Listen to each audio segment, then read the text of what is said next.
네, 발표 시작하겠습니다. 안녕하세요. 저는 네, 조선왕 4조 조선왕조의 발표를 맡게 된 김동명입니다. 어, 여기가 아니죠. 네, 저희 조선왕조 프로젝트 신라호텔 목차를 말씀드리겠습니다. 저희 팀원 소개하고 저희 조의 개발 일정을 말씀드린 후에 주제 소개 그리고 개발 및 환경 구현 정보를 말씀드리고 저희가 좀 애먹었던 코드나 그간 발생했던 에러들을 좀 간단하게 소개한 뒤에 프로젝트 시연을 하도록 해 보겠습니다. 네, 먼저 저희 조선왕조의 조원을 소개해 보도록 하겠습니다. 조장 겸 발표를 맡고 있는 저와 이슬기님, 박현진님, 최현성님, 김태현님, 박인권님, 강민성님이 함께 조선왕조를 이루고 있습니다. 전반적으로 수업에서 동일한 내용을 배우고 또 특별한 기술을 따로 익힌 경험이 전무한 사람들이 모였기 때문에 이제 처음에는 전체적으로 배운 내용을 복습하며 프로젝트를 제작하자. 그렇게 생각을 해서 기본적으로 각자 역할을 나누고 나눈 부분에 대해 프론트단부터 백단까지 직접 만들어서 해보는 식으로 작업을 해보려 했으나 이제 뒤에 말씀드리겠지만 추후에 이제 프론트단은 최소 인원이 기본적인 틀을 제작하여 배포하고 이제 각자 맡은 부분에 백단을 진행하는 방식으로 작업을 하였습니다. 네, 다음은 개발 일정에 대해서 말씀드리겠습니다. 맨 처음에 조가 처음 편성되고 나서 솔직히 모두가 좀 막막한 마음이 있었는데요. 어떤 주제를 선정할지, 또 작업 방향을 어떻게 잡아야 할지, 역할은 또 어떻게 분배를 해야 하는지 경험을 해본 사람도 없었고 최종 발표일이 언제인지 명확하게 알고 있지 않았어서 프로젝트의 볼륨을 어떻게 잡아야 할지도 고민이 많았습니다. 이후에 주제를 선정하고 작업을 시작할 때 이제 모두가 넘치는 의욕으로 제가 중간 발표 때 잠시 보여드렸던 것처럼 볼륨이 아주 거대하고 완성시킨다면 이제 바로 상업적으로 사용이 가능할 정도의 프로젝트를 목표로 잡고 작업을 시작했었습니다. 네, 그러다가 이제 최종 발표일이 공개된 후에 도저히 이제 감당할 규모가 아니라고 생각이 돼서 이제 조별 회의를 다시 한번 한 후에 조금 더 간단한 웹사이트를 개발하는 방향으로 이제 전환하게 되면서 이제 프로젝트를 한번 갈아엎게 되었습니다. 네, 그래도 경험을 살려보자 하는 취지에서 기존에 만든 파일들을 합쳐 보니까 이제 문제점으로 통일성이 좀 많이 떨어지는 부분을 확인하게 되었고 그래서 이후에 새로운 프로젝트를 시작할 때는 프론트엔드 부분을 이제 가능한 최소 인원으로 소통하면서 제작하고 이제 백엔드 부분에서는 역할을 좀 더 명확하게 나누어서 진행하게 되었습니다.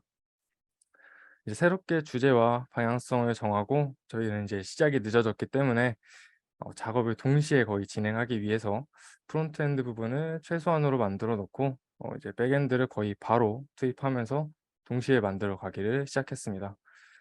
그렇기 때문에 이제 저희는 이제 수정을 계속해야 되는 비효율적인 면은 있었는데 각자 이제 작업을 할 때 계속 서로 물어가고 소통하면서 필요한 부분을 또 바로바로 수정하는 노력들이 있었기 때문에 작업 속도 면에서는 늦은 시작에 비해 크게 차이가 나지 않았다고 생각이 됩니다. 네, 다음은 저희 주제를 말씀드리겠습니다. 먼저 저희 조는 웹페이지를 통해서 숙소를 예약할 수 있는 호텔 예약 사이트를 제작하였습니다. 이름은 이제 다들 아시는 신라 호텔을 모티브로 제작한 사이트이기도 해서 이름을 조금 바꿔서 신라 호텔로 지었습니다. 네. 그리고 저희 이제 처음 저희 조가 만나서 주제 선정 회의를 하기 전에 이제 각자를 또 알아가는 시간에서 각자를 알아가기 위해서 서로 자기를 소개하고 취미를 또 공유하는 과정에서 모두 여행을 좋아한다는 공통점을 찾게 되었고 그럼 여행에 관련된 사이트를 한번 만들어 보자 해서 호텔 예약 사이트를 주제로 선정하게 되었습니다. 네, 다음은 개발 및 환경 구형입니다. 네, 이 부분은 이제 후에 시연에서 더 자세하게 보기 때문에 간단하게 넘어가도록 하겠습니다. 먼저 유저 플로우를 말씀드리겠습니다. 이제 메인 페이지에서 기본적으로 이용할 수 있는 기능으로 객실 정보, 문의하기, 위치 찾기, 예약을 만들었고, 로그인 시에는 내 정보 창으로 바뀌어 나오도록 제작을 하였습니다. 네, 다음은 어드민 플로우입니다. 로그인을 관리자 계정으로 로그인을 할 시에 문의하기에 댓글을 달 수 있는 권한이 생기고, 그리고 관리자 페이지로 이동할 수 있는 메뉴가 생성됩니다. 이제 관리자 테이블에서는 호텔 예약과 회원에 관련된 정보를 한눈에 보고 또 수정할 수 있도록 제작하였습니다. 다음은 EID입니다. 네, 총 7개의 테이블로 구성하였고, 이제 각 테이블의 컬럼에 필요한 조건들을 걸어두었습니다. 그리고 다음은 사용한 프로그램입니다. 전체적으로 강의 때 사용한 툴과 언어를 그대로 사용하였으며, 이제 협업하는 데만 디스코드와 깃허브를 추가해서 좀 적극적으로 사용하였습니다. 네, 다음은 이제 코드 및 에러 소개입니다. 이 부분에서는 저희가 특히 고민했던 코드와 에러를 간단하게 소개해 드리도록 하겠습니다. 먼저 예약 가능한 방 조회인데요. 이 부분은 만약에 업체에서 실수가 일어날 시에 아주 큰일이 날 수 있는 부분이라서 처음부터 조금 더 신경 써서 쿼리문을 작성하였습니다. 네, 기본 가정은 예약 날짜를 선택해서 예약 가능한 방을 조회하였을 때 해당 날짜에 이미 예약된 객실은 조회가 되지 않도록 하는 것이었습니다. 따라서 쿼리문의 조건은 다음과 같습니다. 먼저 전체 룸에 있는 정보를 검색을 하는데, 룸 아이디가 다음 셀렉트문의 결과에 해당하는 룸 아이디는 조회가 돼서 나오지 않도록 하였습니다. 이제 첫 번째 조건으로 예약을 원하는 날짜에 이미 체크인 날짜가 있는 경우를 제외하게 두었고, 이제 두 번째 조건에서 예약을 원하는 날짜가 예약되어 있는 날짜 사이에 있는 경우를 제외하였습니다. 그리고 마지막 조건으로 예약의 시작을 원하는 날짜가 예약되어 있는 날짜보다 작고, 예약의 종료를 원하는 날짜가 예약되어 있는 체크인보다 큰 경우로 했습니다. 말로만 했을 때 정말 헷갈리죠? 저희도 만들면서 얼마나 헷갈렸는지 모릅니다. 하지만 안타깝게도 모든 분들이 이걸 다 이해하고 넘어갈 동안 설명을 하면 오늘 남은 시간은 다 제가 가지게 될 거기 때문에, 필요한 부분들은 PPT 한 번 더 확인해 보시고, 그래도 이해가 안 되실 때 저희한테 물어봐 주시면 그때 도움을 드리도록 하겠습니다. 그냥 '그렇구나.' 하고 넘어가셔도 좋을 것 같습니다. 그래서 이 세 가지 경우를 한 번에 두어야지만 같은 날에 다른 투숙객이 머물게 되는 불상사가 발생하지 않게 됩니다. 네, 다음은 그래프 만들기입니다. 그래프는 사용자가 보기 위한 것은 아니고, 이제 관리자 페이지에서 관리자가 한눈에 매출 내역과 예약 내역을 월 단위로 보면서 비교하기 위한 용도로 추가하였습니다. 8개의 차트 유형을 이제 지원하는 오픈소스 자바스크립트 라이브러리인 차트.js를 이용하면 어렵지 않게 다 만들어져 있는 것 그대로 가져가서 쓸 수가 있고요. 다만 데이터에 해당하는 값만 DB에 저장된 값을 불러와야 하기 때문에 이 부분만 코드로 작성해서 페이지가 로딩되면서 바로 DB 값을 불러와 그래프를 표현하도록 만들었습니다. 네, 다음은 파일 첨부하기입니다.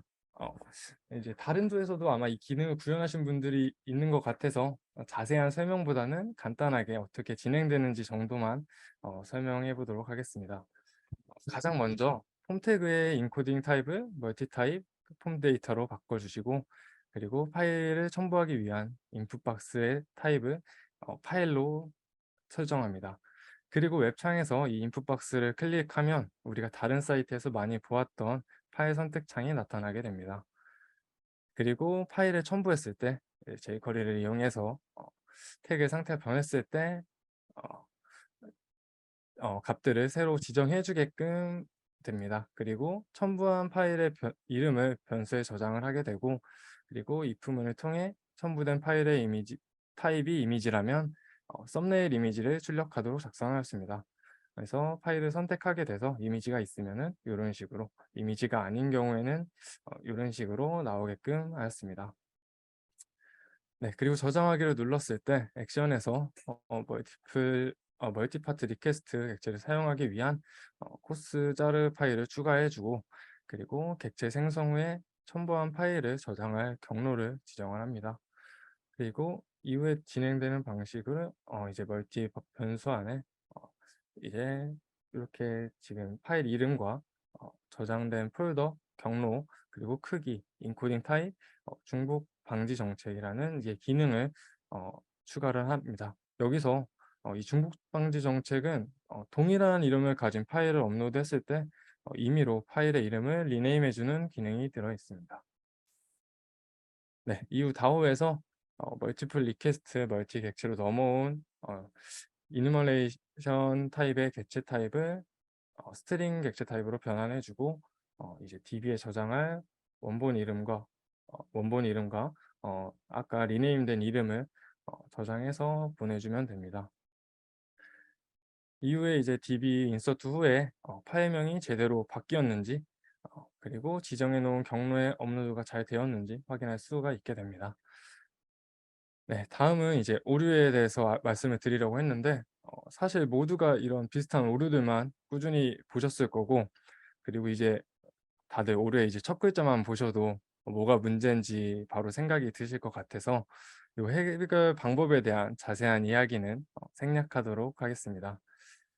다만 이제 저희한테 나타난 오류 중에 에러 페이지는 나타나지 않지만 이렇게 CSS나 JS 파일이 제대로 로딩되지 못해서 발생하는 암묵적 오류가 있는데요.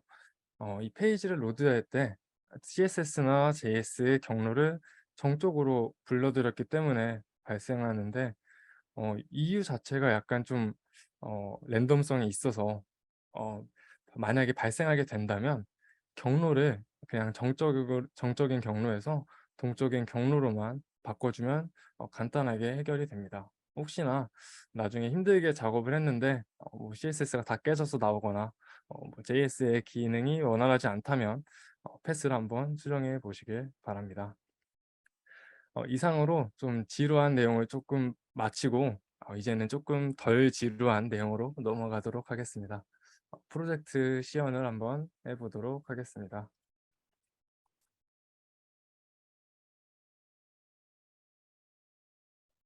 네, 이제 저희가 만든 사이트의 메인 페이지 모습을 먼저 보여드릴게요. 잠시만요.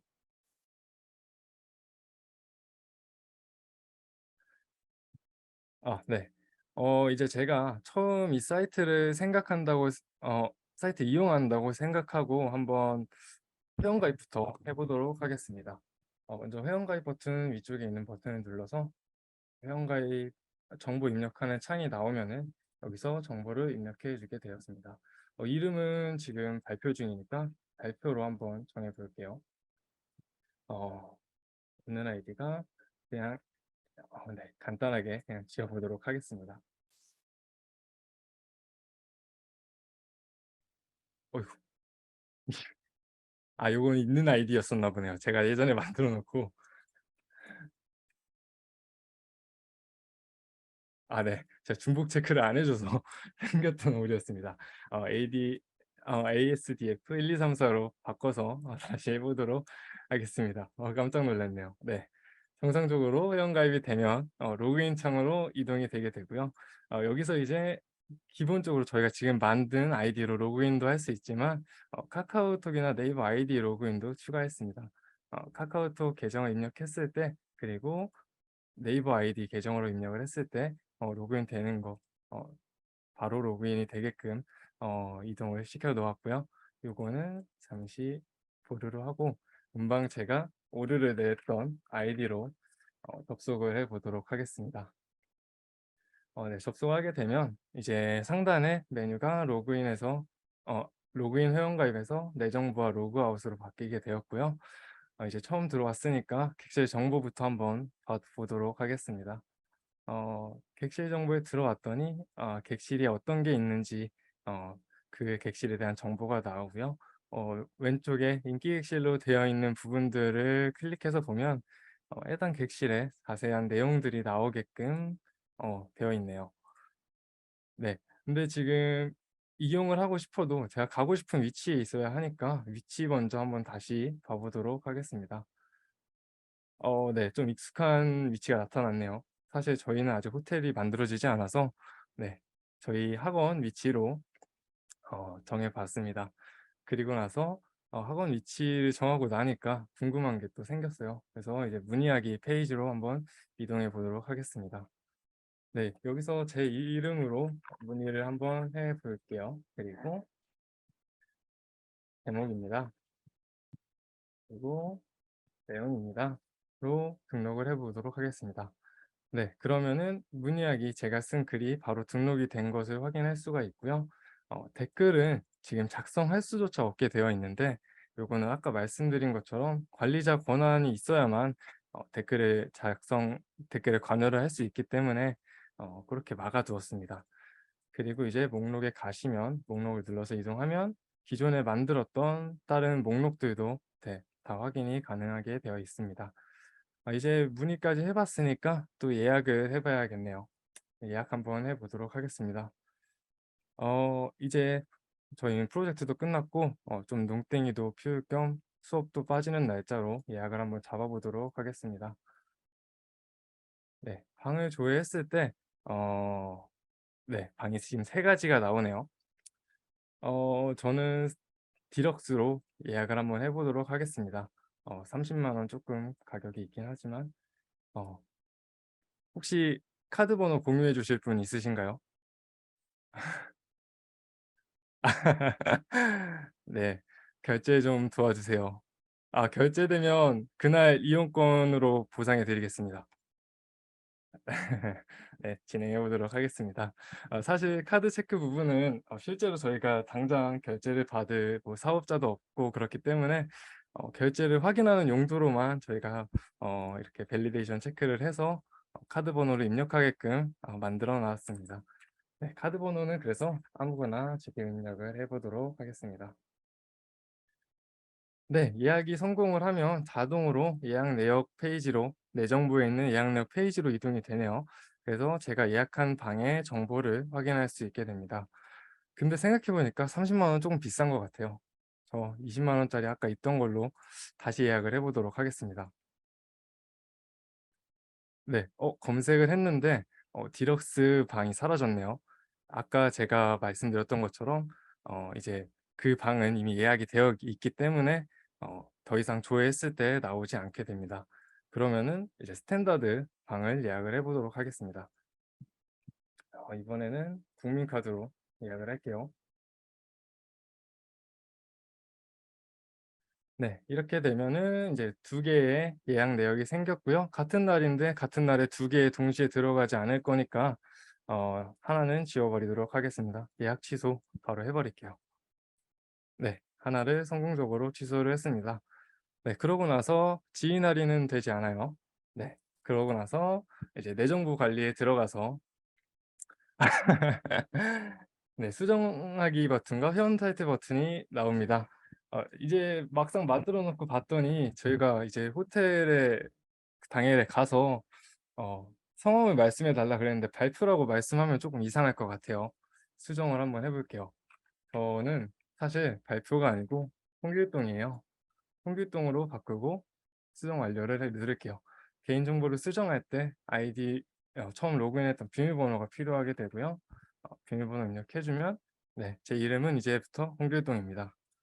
근데 또 홍길동으로 바꾸고 나니까 이름이 또 마음에 안 들어요. 그냥 회원 탈퇴를 해 버릴게요. 네.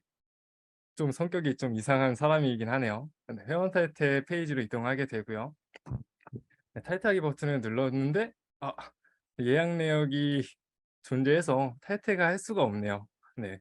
환불받은 다음에 탈퇴하라고 친절하게 얘기를 해 주고 있네요. 네. 그러면 "탈퇴할 수가 없다. 예약 내역 페이지로 이동한다." 예약 내역이 있어서 탈퇴를 안 시켜 주는구나를 확인할 수가 있습니다. 하지만 조금 괘씸하기 때문에 여기서 탈퇴를 시키지 않고 이제 관리자 계정으로 넘어가서 확인을 해 보도록 하겠습니다. 네, 저희가 기존에 지정해 놓은 관리자 계정을 이동을 하면은 이제 관리자로 접속했다는 것처럼 관리자 페이지, 내 정보 페이지가 아니고 관리자 페이지라는 메뉴가 나오게 되고요. 먼저 아까 그 사람 댓글에 문의를 올렸으니까 그거에 대한 댓글을 달아줘 봐야겠죠. 네, 마지막에 올린 글 들어가서 네, 아까는 없었던 이제 댓글을 작성할 수 있는 칸이 생겼습니다. 그래서 여기서 네, 댓글입니다. 등록을 하면은 댓글이 작성이 된 것을 볼 수가 있고요. 뭐, 수정으로 점만 찍어줄게요. 수정까지 잘 되었고 삭제까지 다 된 것을 확인할 수가 있습니다. 네, 그리고 이제 관리자 페이지로 들어가서 아까 그 녀석 혼쭐을 내주도록 해볼게요. 네, 관리자 페이지로 이동을 하게 되면 아예 전혀 다른 디자인의 페이지가 나타나게 됩니다. 네, 여기서는 아까 보여드렸던 그래프 만들기를 이용해서 달마다 이제 예약이 되어 있는 내역과 그리고 예약이 되어 있는 내역과 매출 내역을 확인할 수가 있게 되고요. 그리고 이제 관리자 페이지의 메인에서 회원 내역과 예약 내역을 먼저 좀 한눈에 볼 수 있도록 해보았습니다. 이제 회원 정보를 들어가 볼게요.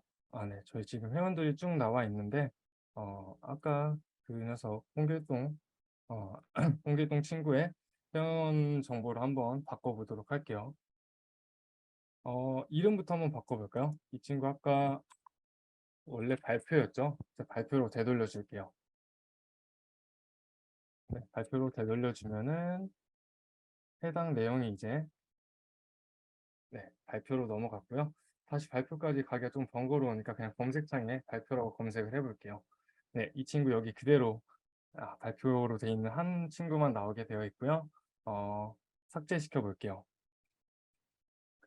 네. 지금 처음에 삭제를 누르면은 아이디 값을 먼저 확인하게 됩니다. 이 친구의 아이디 값을 먼저 확인을 시켜주고 그리고 요거는 어드민 관리자 페이지의 비밀번호입니다. 삭제 같은 경우는 좀 민감한 사항이 될 수도 있어서 여기서는 타인의 정보를 삭제하는 거기 때문에 조금 더 확인을 하고 넘어가는 식으로 만들어 보았습니다. 이제 회원 삭제 창으로 넘어가게 되고 이제 회원 삭제된 회원의 내역과 정보는 조회할 수 없다는 안내문을 한번 써준 뒤에 삭제하기를 눌러보겠습니다. 삭제하기 눌렀더니 여기서도 예약 내역이 있다고 삭제할 수가 없다고 하네요. 네, 자동으로 관리자 페이지에 있는 예약 내역으로 이동을 하게 되고요. 여기서 아까 그 친구의 아이디를 검색해주면 예약 내역이 있어서 안 되는 것을 확인할 수가 있었습니다. 네, 다시 예약 취소를 해주도록 할게요. 그러면은 네, 해당하는 아이디의 예약 내역이 없는 것을 확인을 할 수가 있습니다. 여기서 이 친구를 삭제하도록 해보겠습니다. 네, 이제 삭제가 돼서 없고요. 네, 그 친구는 아이디만 남겨주기 위해서 네, 저희가 탈퇴한 사용자로 이름을 바꿔놓고 아이디만 그대로 유지해서 따로 저장을 하게끔 만들어 놨습니다. 네, 다음 이제 매출 정보를 들어가 보면 여기서는 이제 예약 내역에 따른 매출들의 합계 등을 볼 수가 있고요. 네, 칸이 드러나면은 더 많은 정보를 볼 수가 있게끔 만들어 놨습니다. 네, 그리고 이제 객실 정보. 객실 정보는 아까 저희가 넣어두었던 정보들인데요. 그 정보가 이제 고정되어 있는 값이 아니고 저희가 언제든지 상세 보기에서 수정과 삭제를 할 수 있도록 제작을 해 보았습니다. 일단 지금 있는 것들 그대로 두고 방 먼저 하나 추가해 보도록 해보겠습니다. 방의 이름과 적어주고 가격은 적당하게 한 200만 원 정도로 네, 해보도록 하겠습니다.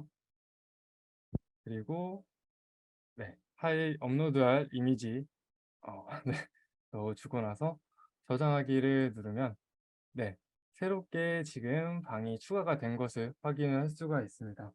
혹시 2천만 원인가요? 네, 상세 보기를 들어가 보도록 할게요. 네, 그러면은 파일 첨부된 이미지가 여기 그대로 들어와 있고요. 네, 좀 생각보다 비싼 것 같기는 해서 요거 가격 좀 파격 세일로 2만 원에 팔도록 해보겠습니다. 네, 2만 원으로 정상적으로 수정이 된 것을 확인을 할 수가 있고요. 2만 원 이벤트 끝났으니까 이제 삭제시켜 보도록 할게요. 네, 해당 객실은 사라졌습니다. 사라졌습니다. 네, 그리고 객실 등록 다시 한번 해볼게요. 네, 헬스에서 4명. 네, 가격 적당하게 허위 매물 아니고요. 네, 120, 100, 10만, 10만. 10만 원 정도면 괜찮으신가요? 네, 10만 원으로 하겠습니다. 네, 똑같은 가격에 10만 원으로 올리고 이제 여기서 다시 메인 페이지 가서 객실 정보 들어가 보면 해당하는 방이 생성이 된 것을 확인을 할 수가 있네요. 그러면은 예약이 되는지도 확인을 해 보아야겠죠. 날짜를 다시 선택해주고 네, 해당하는 객실이 여기에 다시 생긴 것을 확인할 수가 있습니다. 네, 이렇게 이것을 끝으로 이제 저희 시연을 마치도록 할게요. 다시 PPT로 돌아가겠습니다.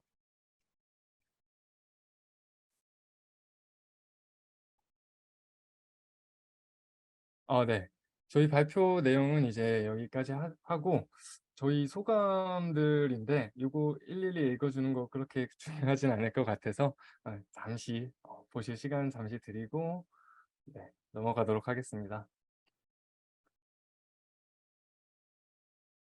네, 참 고생들 많이 하셨죠. 소감문이 이렇게 길어요. 네, 그리고 혹시 질문 있으시면 네, 질문해 주시면 제가 답변 드리겠습니다.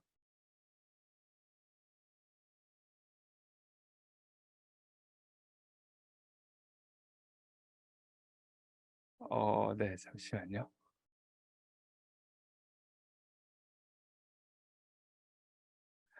지금 일단 하나씩 말씀을 드릴게요. 저희가 이거는 API를 사용한 거예요. 그래서 저희 처음에 API에다가 요거 저희 지금 제가 사용하고 있는 컴퓨터에서는 제 위치를 파악할 수 없고 여기에 제가 설정해 둔 값을 별도로 설정을 해 둔 겁니다. 그래서 여기 지금 좌표를 코드에서 설정을 해 두면 여기만 지금 바로 보이게끔 되어 있고요.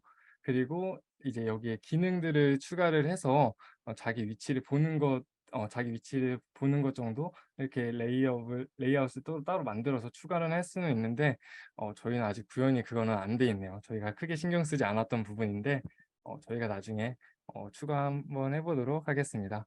그리고 카카오나 네이버 로그인 부분 같은 경우는 어, 요거는 제가 설명을 드릴 수는 있는데 나중에 이제 알아보시게 되면은 제가 지금 설명을 드려도 조금 많이 어려우실 거예요. 저희도 하는데 어, 좀 많이 고민을 했거든요. 이런 것들 이제 구글 창에 API 사용법을 사용하시면 사용법을 찾아보시면 거기에 이제 더 자세하게 이 카카오 로그인, 네이버 아이디 로그인을 할 수 있는 방법이 좀 자세하게 설명이 되어 있어요. 그쪽을 보시는 게 좋을 것 같고 기본적으로는 어떤 거냐면 카카오와 네이버로부터 접근 권한을 좀 허용을 받아서 저희가 로그인이 카카오를 예로 들어볼게요. 카카오 로그인이 되게 되면 카카오로부터 특정한 아이디 값을 받게 됩니다. 그 아이디 값을 저희가 따로 저장을 해서 그거를 회원 정보로 저장을 시켜서 로그인이 될 수 있도록 만드는 거고요. 네이버도 거의 마찬가지인데 적용하는 방법은 조금 차이가 있습니다. 요거는 이제 API 사용법 들어가시면 아마 자세하게 설명이 되어 있을 거고요. 네, 두 번째 답변도 같이 될 것 같고요. 잠시만요. 페이지 회원란에 네. 그래서 어떻게 되는 거냐면 한번 보여드릴게요.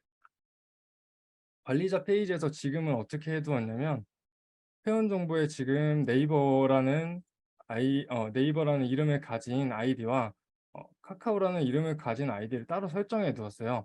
그래서 제 걸로 로그인을 하게 되면 이 아이디로 저장이 되게끔 바꿔 놓은 거예요. 그리고 깃허브를 사용하면서 한 거는 뭐냐면 깃허브에서 레파지토리를 이용해서 이제 이제 모두가 모여서 작업을 할 수가 없으니까 약간 공용 클라우드를 사용한 거라고 생각하시면 될 것 같아요. 그래서 각자 작업한 내용을 깃허브를 이용해서 파일 업로드 다운로드를 하면은 수정된 파일들이 좀 명확하게 어떤 게 수정이 되었는지 볼 수가 있고 서로 뭐 파일 같은 거를 충돌도 좀 덜 날 수 있고 그렇기 때문에 기프터브로는 이제 파일 공유하는 데 사용했습니다.